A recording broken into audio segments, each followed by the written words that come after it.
Hello, নমস্কার বন্ধুরা। কেমন আছেন? আশা করি সবাই ভালো আছেন। তো আমি আজ 1.5 মাস পর আবার নতুন আপনাদের সামনে একটা ব্লগ নিয়ে এসেছি। বাড়ির পরিস্থিতির কারণে আমি দিতে পারিনি।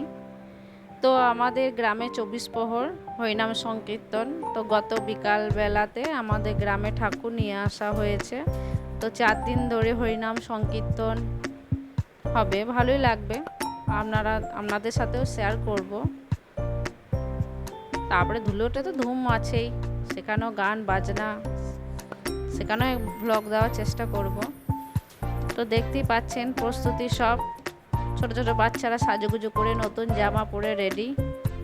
রাস্তাঘাট পরিষ্কার পরিচ্ছন্ন, ঝাঁট দেওয়া। তো হরে কৃষ্ণ নাম সংকীর্তন সবারই ভালো লাগে। বৈশাখ মাসে চতুর্দিকেই হয়ে থাকে। তো আমাদের গ্রামে প্রতি বছরই হয়, এবছরও হয়েছে। তাই হরে কৃষ্ণ নাম সংকীর্তন করে আনা হচ্ছে। দেখুন, এই যে কাপড় পরে ঘট নিয়ে বরণ করা হচ্ছে।